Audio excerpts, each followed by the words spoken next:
bisobanuye ko ijambo ubutwari rigaragara mu bice byinshi by'umurage nyemvugo nko mu migani, ibisigo, ibisakuzo, bigenda bigaragaza uburyo uruhererekane nyemvugo rwagiye rugaragaza ubutwari bw'umuryango nyarwanda. Mbere y'ubukoroni cyangwa se mbere y'umwaduko w'abazungu, iyo urugamba rwaremaga, iyo habaga ngombwa ko ingabo z'igihugu zitabarira igihugu, bavuzaga ingoma y'impuruza, abanyarwanda bose bakambarira itabaro, by'umwihariko urubyiruko kuva na kera rwabayeho ari imbaraga z'igihugu. Ku rugamba rero, iyo barwaniraga u Rwanda bimana igihugu cyabo, barengera ubusugire bw'igihugu, umwe mu babaga bahize abandi ku rugamba akivugana ababisha barenga 21, yahabwaga igihembo bitaga gucana uruti. Ni umuntu wabaga wesheje agahigo ku buryo budasanzwe, akimana igihugu, akakirwanira, akakitangira, ndetse akabasha kwivugana bamwe mu bari bahanganye, akarenza umubare ugera kuri 21. Uwo muntu yacanaga uruti maze agahabwa n'ikiruhuko cyo kutazongera gutabara kujya ku rugamba, ahubwo akaba umwe mu bajyanama bakomeye b'ingabo. Ikindi cyiciro, iyo umuntu yivuganaga abanzi barenga 14, bamuhaga impeta bitaga impotore. Yabaga nawe ari icyiciro gikomeye cyane, yagaragaje mu kurwanira igihugu, mu kukitangira ndetse no kukirinda. Ikindi cyiciro rero, iyo umwe mu ngabo z'igihugu zarwaniraga u Rwanda zikimana igihugu, akabasha kwivugana ababisha bagera kuri 7, yambikwaga umudende. Ni bimwe rero mu bimenyetso bitwibutsa ko ubutwari ntabwo ari urwano, ni ishingiro ry'umuryango nyarwanda, ni irage ry'abakurambere bacu. Iyo umuntu yagiraga igikorwa cy'ubutwari, yarasingizwaga, akaratwa, agahabwa ibihembo bijyanye n'uruhare rwe. Mu muryango nyarwanda rero, amateka yagiye agaragaza ko abakoroni aho baziye bagiye batesha agaciro indangagaciro z'ubunyarwanda, bavanaho bimwe mu byitwaga kirazira, batesha agaciro imyemerere n'imigire y'umuryango nyarwanda. Amadini azana confusion muri sosiyete, abantu bibagirwa indangagaciro z'ubunyarwanda ndetse batakaza ubumuntu, bava mu cyiciro cyari gishingiye ku myemerere n'imibereho yari ihame, maze baratandukira bahinduka bajyanisha mu mujyo bakoroni. Ibyo rero mu bintu byashegeshe ubumwe bw'abanyarwanda, kubera ko ubumwe bwari ishingiro. Abanyarwanda mbere y'umwaduko w'abazungu bari bafite ibyiciro by'inzego z'imibereho. Ibyiciro by'inzego z'imibereho abo bakoroni baraje babihinduramo amoko, bagerageza kwereka abanyarwanda ko ndetse tutanakomoka mu gihugu kimwe, ndetse haza n'inyigisho zigishaga abantu zivuga ko ngo bamwe baturutse muri Chad, abandi bava muri Abyssinia, abandi ngo bakomoka mu mashyamba ya Ituri hano hakurya muri Kongo. Izo nyigisho rero ziri mu miyoborere mibi abanyarwanda bagiye bimakaza aho u Rwanda rumaze kubonera ubwigenge. Ariko iyo urebye ku isoko, mbere y'umwaduko w'abazungu, abanyarwanda nta moko y'abagaho y'abahutu, abatwa n'abatutsi, byari ibyiciro by'inzego z'imibereho. Washoboraga kuva mu cyiciro kimwe ukaba wajya mu kindi bitewe n'umurimo wakoraga. Ibi ngibi tubisobanura twifashishije ingero zifatika. Abantu benshi bagiye bava mu cyiciro bakajya mu kindi. Ibyo rero byari byarakomotse by'umwihariko ku ngoma y'umwami Cyilima Rugwe wari waratwaye u Rwanda ahasaka mu 1348, aho yari yashyizeho imirimo y'ubuse, ashyiraho ibyiciro by'inzego z'imibereho, ashyiraho uburyo bwo kuganduka no kumenya gukora hashingiwe kwiteza imbere no kuzamura ireme ry'imibereho. Mbere y'umwaduko w'abazungu, ubutunzi bwari buriho mu gihugu cyacu mu Rwanda byari inka. Inka zari nk'ifaranga ry'iki gihe. Ukurusha inka yabaga kurusha amaboko, yabaga kurusha ubukungu, yabaga kurusha ubutunzi, ndetse abantu bakajya kumushakaho amaboko. Ibyo byari imibereho y'umuryango nyarwanda. Hakabaho n'uburyo bwo gukora business iri interne hagati yabo, bishingiye ku kugurana. Icyo udafite ukagiha mugenzi wawe, niba ufite inkongoro ukayijyana bakaguha amata, niba ufite amata ukayaha umuhinzi wejeje akaguha amasaka, abantu bakagira uruhererekane rwo kugurana, byose bishingiye ku bumwe, imyemerere n'ubufatanye, ururimi rwararangaga ndetse n'indangagaciro y'ubunyarwanda. Umwami rero yari umutware w'ikirenga w'igihugu, akayoborana n'umugabekazi, hakaza batware b'ingabo, batware b'ubukenke, batware b'ubutaka. Ibyiciro by'inzego z'imibereho byari byubakitse kugera kuri Rwanda rwa Giseseka. U Rwanda rero rwari rufite n'uburyo bwo kwigisha, nubwo nta tekinoloji yari ihari, ariko umuryango nyarwanda wafataga amasomo shingiro ashingiye ku butware no kuba abantu bazitabarira igihugu. Urubyiruko rugeze igihe rwajyaga mu itorero rukigishwa, rugahugurwa, bakahanagurira indangagaciro zikomeye zo kumasha, gusimbuka, kurasa, kuzibukira, ndetse na filozofi yo kumva ko bakwiye kurwanira igihugu no kugitabarira. Mu mateka y'u Rwanda rero muzi ko hagiye habaho abatabazi, abantu bitangiraga igihugu, umuntu akemera akagenda akamena amaraso ye, ariko ufite ishyaka n'umutimanama wo kuvuga ngo u Rwanda ruzatsinde urugamba rugiye kujyaho. Ibyo byose rero byari bishingiye ku bumwe bw'abanyarwanda. Ntabwo hatabaraga umuhutu, umutwa cyangwa umututsi. Umunyarwanda wese babaga bereje ko ari gutabarira igihugu, yaba umutware, yaba rubanda, yaba uwo ari we wese yatabariraga igihugu kandi afite ishema, atitaye ko ashobora kuhamenera amaraso ye, ariko akumva ko ari igihango, amaraso amennye ahaye igihango cyo kuzarengera u Rwanda kugira ngo u Rwanda rutazabura agaciro, u Rwanda rutazatangwa n'ababisha. Muri ibyo bihe rero umuryango nyarwanda wafataga umwami nk'umuhuza w'abaturage n'Imana. Niyo mpamvu bavugaga ngo rubanda rw'umwami. Ni ikibazo cyavugaga baravuga ngo rubanda rw'umwami muratabaye. Bisobanuye ko rubanda rwa Giseseka, rubanda rwose rw'igihugu bari ab'umwami, ariko umwami nawe akaba umuntu wa rubanda. Iryo pfundo ry'igihango rero niryo ryatumaga umwe mu babo ari we wese ashobora kwitangira igihugu. Umwami rero ntiyabaga ari umuhutu, umutwa cyangwa umututsi. Iyo wimaga ingoma, amateka yerekana ko watakazaga izina ry'ubututsi ugahabwa izina ry'ingoma, ugahabwa izina ry'ubwami. Niyo mpamvu rero iby'abahutu, abatwa n'abatutsi byari ibyiciro by'inzego z'imibereho. Umuntu umwe yashoboraga kujya ku cyiciro kimwe akajya mu kindi bitewe n'umurimo yakoraga. Nakunze kujya mbigarukaho mu biganiro abo twagiye tuganira, tugatanga ingero za Busikete wari ubutwa, ukoze akazi k'indashyikirwa, umwami akamugororera, akamugabira umusozi, akamushyingira, magingo naye agahinduka umututsi. Ni benshi cyane. Umutware w'ingabo za Rwabugiri Bisangwa bya Rwubituri yari umwana waririwe ubwami, yaramuvanye muri rubanda rukennye cyane, ariko ahinduka umutware w'ingabo, ahinduka umututsi. Ni abantu benshi cyane rero bagiye bahindura icyiciro bakava mu kindi. Ndetse mu ruhererekane nyemvugo n'abasesenguzi cyangwa n'abandi banditsi bagiye bagaragaza ko umuntu wese utari utunze inka yitwaga umuhutu, ariko nta wabaga watazitunze mu bihe byose. Washoboraga kuba utazifite uyu munsi, ejo wazibona ugahindura icyiciro. Urugero rundi rutoya nabaha ni Rugo Rudahigwa yari igikomangoma, Nyirarume Kayonde yaramunyaze, amunyaze bamutwara inka zose, ahinduka umuhutu, asigara nta nka n'imwe afite mu gihugu. Ariko igihe kiza kugera, Nyirarume Rwabutogo amusubiza ku gicaniro. Amateka atwereka ko yamugabiye inyana 40 n'imfizi y'urutare. Ndetse ngo Rudahigwa amaze no kwima ingoma, yajyaga arasa agiye mu muhigo n'abatware n'ingabo ze, yahamya akirahira ngo kwice kwirahire umuhutu wa Rwabutogo. Bivuze ngo nawe yemeraga ko yigeze kuba umuhutu wa kanaka. Ntabwo rero mu ndangagaciro z'umuryango nyarwanda mbere y'abazungu cyangwa mbere y'abakoloni ubuhutu, ubutwa n'ubututsi byari amoko, ahubwo byari ibyiciro by'inzego z'imibereho, aho umuntu washobora kuba udafite ubwo butunzi bw'inka ejo ukabugeraho, cyangwa ukaba utabufite bakakunyaga ugasigara ntazo ufite.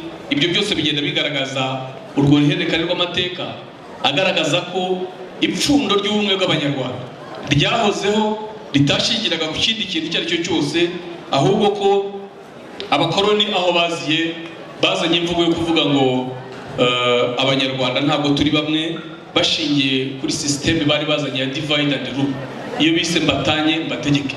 Amateka agaragaza ko ubumwe bw'abanyarwanda bwari busobetse ku buryo abakoloni baza gukoloniza u Rwanda. Muzi ko u Rwanda rwakolonije bwa mbere n'Abadage, ngo binjiriye kuri Lake Ihema bavuye muri Tanzania. Umwami wa Tanzania arababwira ngo u Rwanda ni igihugu kitisukira, ngo ni igihugu gifite ingabo ziba zaratojwe, kandi ngo umurage wabo ni abataneshwa, ku buryo kubishoraho ukajya guhangana nabo arababwira ngo ntabwo bizabahira. Abadage rero baje mu Rwanda baza bayoboka, bakoma yombi, basanga u Rwanda ruri mu ntambara y'ubwiko, aho abana b'umwami bari bamaze igihe barwana ingoma, ariko hayoboye Musinga. Bayoboranye rero na Musinga bategekana neza, ariko biza kugira ihe haza intambara ya kabiri y'isi, Ababiligi baza kwigarurira u Rwanda. Ababiligi rero ni bazanye iyi systeme y'ivangura rishingiye ku moko, ahagana mu mwaka w'1932 nibwo bazanye icyo bise ibuku. Ibuku ni agatabo bivuga ku ijambo ry'icyongereza book. Ako gatabo kanditswe rero mu umwirondoro w'umuryango nyarwanda, bakagaragaza ubwoko bw'umuntu, ndetse bakavuga ko umunyarwanda ufite inka ziri munsi y'10 ari umuhutu, ufite kuva hejuru y'10 kuzamura akitwa umututsi, udafite namba utunzwe no guhinga, kubumba no gusoroma imbuto z'ishyamba bakamwita umutwa. Ariko ibyo ngibyo zabaye inyigisho zicengeza amatwara igihe kirekire, zifata igihe kire, zigishwa umuryango wa nyarwanda, abantu baza kugira ngo bakonfuse, bafata nkaho ari ukuri, kubera ko abahanga mu mitekerereze n'imiyoborere ya muntu bavuga ko ngo nyiri inkota no yifashe ikirindi. Kenshi icyo ubuyobozi buzanye, icyo bushyize mu abaturage bayoboka buhumyi, batagize imitekerereze yimbitse no gusesengura ngo barebe icyabagirira akamaro. Tureka turebe rero ubutwari bw'abanyarwanda mu kurinda ubusugire bw'igihugu. Uhereye kera hari ibikorwa by'indashyikirwa ingabo z'igihugu n'abanyarwanda bagiye bageraho, bashyize hamwe bikashimangira ryarangashingiro ryo kuvuga ngo ubumwe bw'abanyarwanda nizo zari imbaraga z'umuryango nyarwanda. Ku ngoma y'umwami Kigeli wa mbere Mukobanya ahasaga mu 1378, ndetse no ku ngoma ya Mibambwe Sekarongoro wa mbere Mutabazi ahasaga mu 1411, u Rwanda rwagiye ruhura n'amage akomeye cyane, aho abanyoro bagabye ibitero bigarura igihugu cyacu. U Rwanda rwari rwararanze rumara imyaka igera kuri 11 rwarigaruriwe n'abanyamahanga. Ariko Ndahiro Cyamatare ajya kugera muri ibyo bibazo, yari yarahungishije umwana we w'umuhungu watekerezaga kuzima ingoma. Uyu mwana rero wa Kigeli Mukobanya ari we Ndahiro Cyamatare, yaje gukomoka muri Tanzania Ikaragwe, aho yari yarabundiye kwa Nyirasenge, aza kuzana yifashishijwe n'abaryankuna, baza kongera kugarura igihugu, bongera bagarura ingoma y'igihugu, bubaka u Rwanda twasanze abandi banyarwanda bagakomerezaho kugeza amagingo aya ngaya.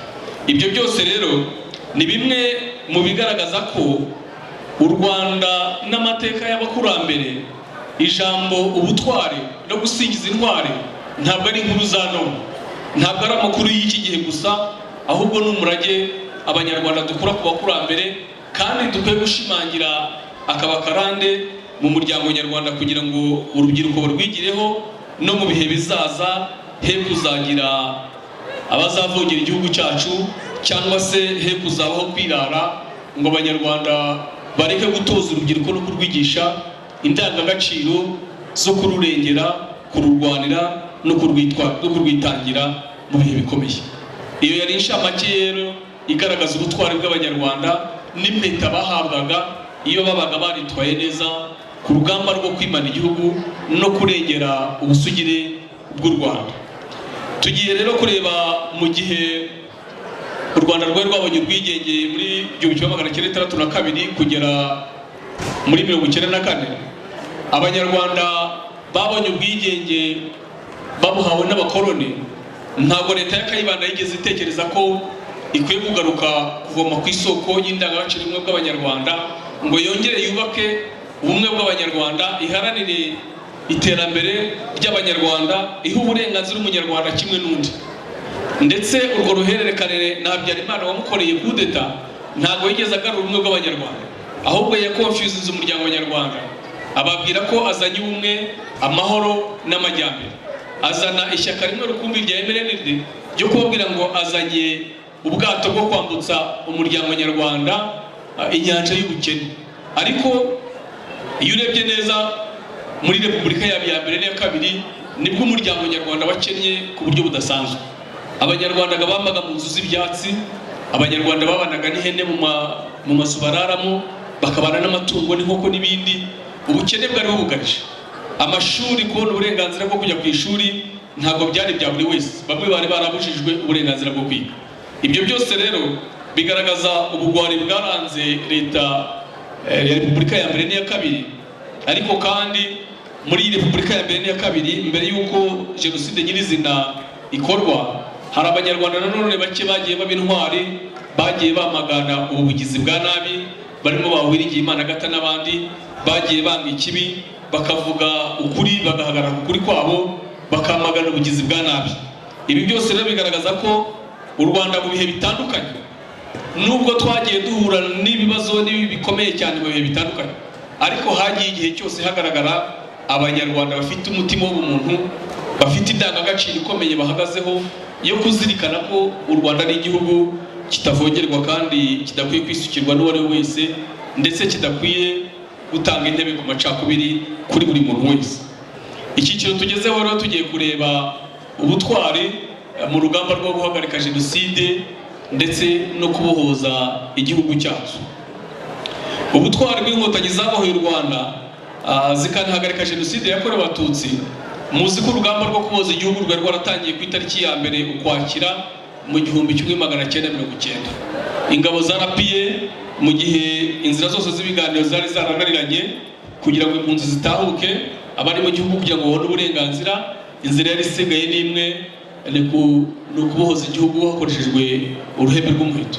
Ingabo zarapiye rero zarahagurutse, urubyiruko rw'u Rwanda rutangiza urugamba rwo kubohoza igihugu, maze ku itariki ya 2 Ukwakira 1990, Major General Fred Gisa Rwigema wari uyoboye inkotanyi yaguye ku rugamba Kagitumba ku musozi wa Nyampeke i Nyabwishongezi mu karere ka Nyagatare.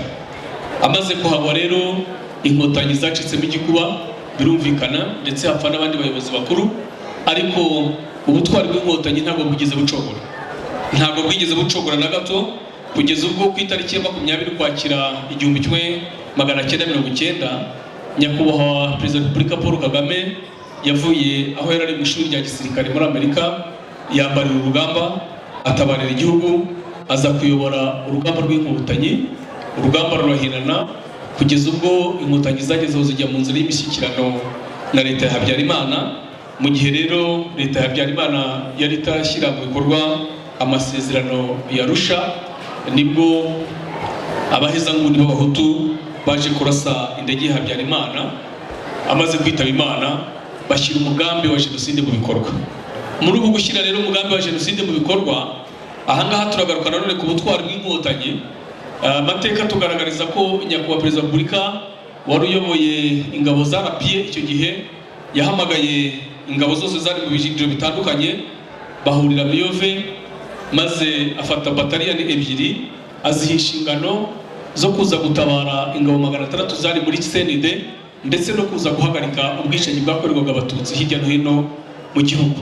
Aya mateka tugaragariza ko rero ubwo umugabo w'ingabo zarapiye yafataga icyo cyemezo gikomeye cyane, byaragaragara ko amahanga yose n'isi yewe na minuwari yari mu gihugu bari batereranye Abatutsi, bari batereranye umuryango nyarwanda, abanyapolitiki bari bamaze kwicwa benshi mu mujyi wa Kigali, ubuzima buri mu kaga bw'Abatutsi ndetse n'abandi bose batavugaga rumwe na leta ya Habyarimana.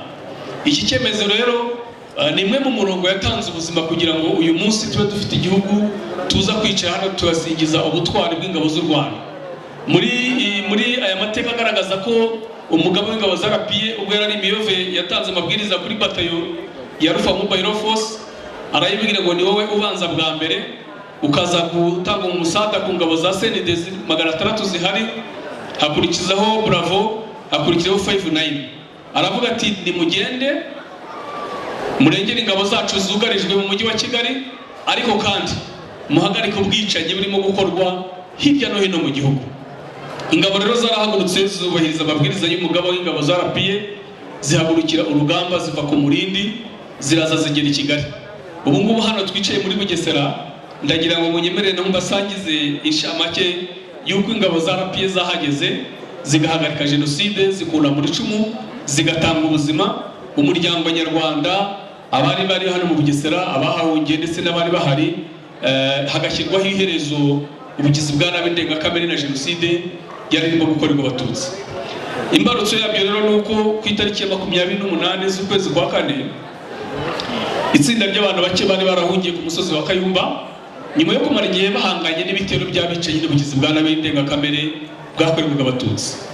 Bafashe icyemezo nyuma yo kumva kuri Muhabura ko ingabo za RPA zageze i Masaka ya Kanombe mu bice bya Kabuga n'ahita za Kabuga na Mugambazi, maze bambuka Akagera baragenda bahura n'inkotanyi. Mu ngabo za RPA bahuye rero nibwo bwa mbere bumvishe ko amakuru yo kuri umusozi w'Ikayumba na komine ya Kanzenze, Gashora na Ngenda niko zari ziri iki gihe. Ubu ngubu ni akarere ka Bugesera. Amateka avuga ko ubwo butumwa bwageze ku mugaba w'ingabo w'ikirenga wa RPA. Ingabo zari zirimo kwerekeza i Kigali zigomba kubanza gufata ikigo cya gisirikare, maze kampani ebyiri zihindura icyerekezo zinyura mu nzira ya Kabukuba, ziraza zigeze hariya Iririma, zihura n'ingabo zari ziyobowe na Kapiteni Mukasa, yari kapiteni icyo gihe, zari ziyobowe n'ingabo za Ibingira zivuye Kibungo, maze barakomeza baza babahoza abantu kugeza ubwo bageze hano muri Nyamata. Ubugesera bwose abantu bongera kubona ubuzima.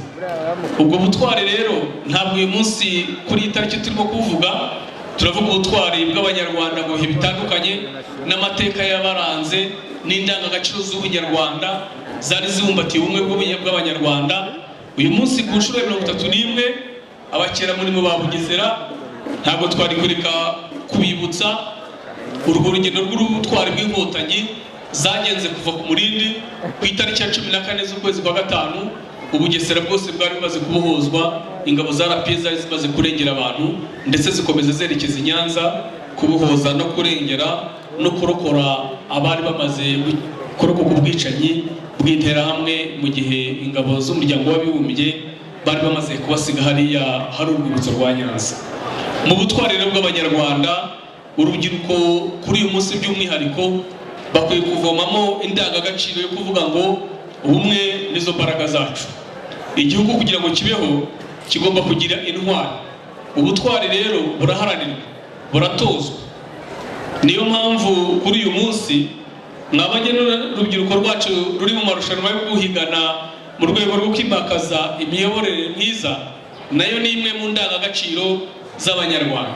Ni bimwe mu byahinduye imitekerereze n'imigirire y'umuryango nyarwanda. U Rwanda rwari rwarahawe inyigisho z'urwango n'ivangura zitagira akagero, kugeza ubwo no mu ikipe y'igihugu barobanuraga waba uri Umututsi bakagusiga bagashyiramo Umuhutu kandi barimo gushaka intsinzi. Bigaragaza ko imyumvire n'imigirire abantu bari barangiritse. Ariko uyu munsi urubyiruko rurakina, ntawe uzi ngo yaturuka ahangaha cyangwa ni abana b'Abanyarwanda, ni imbaraga z'igihugu. Barahigana rero. Umuco wo guhigana wamaze kuba imwe mu ndangagaciro z'Ubunyarwanda kandi zifite ishingiro kugira ngo u Rwanda rubeho, nuko abantu baba bageze ku rwego rwo kwigisha urubyiruko kumva imbaraga z'igihugu icyo ari cyo, kururengera icyo bimaze, indangagaciro z'ubumwe bwacu no gushyira hamwe ibyo bizarengera igihugu cyacu, nk'uko tubivoma mu ndangagaciro z'abakurambere bacu uhereye na kera. Uyu munsi rero turimo kugana ku musozo, turareba ibyiciro by'intwari z'u Rwanda mu rwego rwo kugira ngo turusheho kuzirikana uyu munsi. Ntabwo ari ukuza kwirebera umupira gusa no kureba ibirori no kwishima no kubyina, ahubwo urubyiruko rw'igihugu bakwiye gutekereza ngo igihugu cyacu aho cyavuye, aho kigeze nyuma y'imyaka 31 Jenoside yakorewe Abatutsi ihagaze. Ibyo byose ni urugendo rwagiye rurangwa n'ubutwari bw'Abanyarwanda mu byiciro bitandukanye, kandi ubu butwari bw'Abanyarwanda babuvoma mu ndangagaciro z'abakurambere bacu uhereye kera cyane.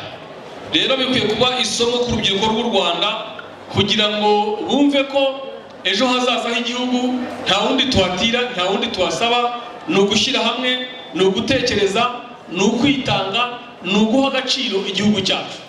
Mu murage w'Abanyarwanda uhereye na kera, Abanyarwanda bitwaga bataneshwa. Uyu munsi muri iki kinyejana turimo, umuryango nyarwanda turabadaheranwa. Turi mu gihe cyo kudaheranwa n'ibibazo twanyuzemo. Turi mu gihe cyo gutekereza ngo turajyanisha indangagaciro z'Ubunyarwanda na tekinoloji igezweho kugira ngo tuzabaze kugira kuri viziyo 2050. Byose no kubihuza kugira ngo tujye mu ngamba kandi ntawe usigaye inyuma. Ibi byose rero rubyiruko, imbaraga z'igihugu, bana batoya, mukwiye guterwa ishema n'uburyo intwari z'u Rwanda zakoze ibidasanzwe kugira ngo uyu munsi tube dufite igihugu kitavogerwa. tube dufite igihugu kitisukirwa. Ibi ni kamere, ni gakondo y'umuryango nyarwanda. Niyo mpamvu mwumva na mbere yuko abakoloni baza bamaze kuhagera bagakata inkiko z'u Rwanda bakazihindura, n'abafite ADN y'ubunyarwanda bari hakurya y'inkiko z'u Rwanda basigaranye iyo ndangagaciro zo kuba abarwanyi, yo kuba bataneshwa, yo kuba badaherana. Niyo mpamvu uyu munsi ku muvuduko w'intambara imijyi ikomeye bayifata hakurya na hino bagatangira kubyitirira u Rwanda kandi atari mu gihugu cyacu. Uyu munsi rero umurage w'ubutwari ndagira ngo dusoze tuzirikana ko ukwiye kuba buri wese, ukwiye kuba indangagaciro ya buri muntu. Ababyeyi mufite abana mu rugo, abarimu bigisha ku ishuri, abajya mu matorero bakwiye kuganira ku butwari bw'umuryango nyarwanda nk'ishingiro ry'imibereho yo kurinda ubusugire no kubaka indangagaciro y'ubunyarwanda. Ibi byose rero kugira ngo tubigereho nuko habayeho abakurambere b'intwari bitanze batizigama nk'uko biri mu ndirimbo yubahiriza igihugu cyacu, bigatuma tugira igihugu kizira amacakubiri burundu, tukaba dufite igihugu kizira ivangura iryo ari ryo ryose, tukaba dufite igihugu gifite ingamba zishimangira ubumwe bw'abanyarwanda n'intumbero y'iterambere no kuzirikana ejo hazaza. Ubutwari n'ubumwe bw'abanyarwanda rero ni inkingi z'iterambere. Umurabye w'ubutwari bw'abanyarwanda mu gukura u Rwanda mu mage ni ibintu abanyarwanda bageze mu ruhererekane rwa kera, haba mbere y'umwaduko w'abazungu ndetse na nyuma y'uko abakoloni bageze mu gihugu cyacu. Iyi ndangagaciro rero dukwiye kuyisigasira nk'abanyarwanda, dukwiye kuyiha agaciro tukayubaha, tukumva ko uyu munsi aba ari igihe cyo kugira ngo twongemo twisubire ku isoko, dutekereze, tunagure umuco wacu. Ababyeyi baraha bumve ko nimunsi umwana uzaba umwongereza igihugu, umunsi umutongera kuzaba umunyarwanda ufite ubumwe bw'abanyarwanda kandi ushobora kuzitangira igihugu mu gihe cyose kizaba ari ngombwa. Umwarimu wigisha akwiye kuhakura isomo ryo kumva amasomo nzigisha, yaba ubumenyingiro, yaba tekinoloji n'ibindi, akwiye gushyiramo urubyiruko rw'umuryango nyarwanda ihame ryo kumva ko gukunda igihugu, kukirwanira no kucyitangira ari isano dukomora ku bakurambere bacu tudakwiye gucogora kugira ngo tuzagere ku ntego. Tugana ku musozo rero, ubutwari ni imwe mu ndangagaciro zigize umuco w'u Rwanda, kandi ubutwari n'umurage w'abanyarwanda bakomora ku bakurambere bahanze u Rwanda kuko nari nabivuze, bakarwagura, bakarurinda, bakaruteza imbere mu bihe binyuranye by'amateka yarwo. Ni ngombwa ko abanyarwanda cyane cyane abakiri bato dukomeza guharanira gukora ibikorwa byiza bifitiye igihugu akamaro, tugendeye ku rugero rwiza rwatanzwe mu byo mwagiye mwumva uhereye kera. Abanyarwanda bitangiraga igihugu nta tekinoloji ihari, nta buhanga buhambaye, ariko bafite indangagaciro y'ubunyarwanda n'amahame bakuraga ku bakurambere, no kuvuga ko u Rwanda rutera rudaterwa bikaba ari ihame dukura mu bakurambere. Uyu munsi umuryango nyarwanda by'umwihariko urubyiruko ntabwo bakwiye gucogora. Hagamije gukomeza kubaka u Rwanda twifuza, abanyarwanda turabashishikariza gukomeza guha agaciro umuco wacu, gukunda igihugu, gukora umurimo unoze, gukorera ku gihe, kunga no gukomeza ubumwe no kurangwa n'ubupfura hose muri byose. Turibuka buri gihe ko turi bene kanyarwanda, u Rwanda ni urwacu twese nta vangura iryo ari ryo ryose, kandi natwe turi abana b'u Rwanda uko byagenda kose. Ubutwari ni ugutinyuka ugahangana n'igiteye ubwoba abandi icyo ari cyo cyose, kabone n'ubwo cyaba kiri buze ubuzima bwawe, ariko iyo ugikoze mu nyungu y'igihugu witangira u Rwanda, usiga irage ryiza, usiga izina ryiza, kubera ko umwami Musinga we yaravuze ngo ntugatinye gutabarira u Rwanda, kubera ko na kare kose uyima igihugu imbwa zikayamwerutsa. Igihugu rero kugira ngo kibeho bisaba imbaraga z'umutima, imbaraga z'ubutwari, imbaraga zo kwikunda, gukunda igihugu, kumva ko ari ihame ry'ubunyarwanda ndakuka, kandi ko ari ishingiro tudakwiye kuzatezukaho twese mu bihe turi uyu munsi ndetse no mu bihe bizaza. Ndabashimiye rero, dukomeze kugira umunsi mwiza w'ubutwari. Murakagira nyakubahwa Perezida wa Repubulika. Arakoze cyane umwigisha wacu Jackson Rutayisire.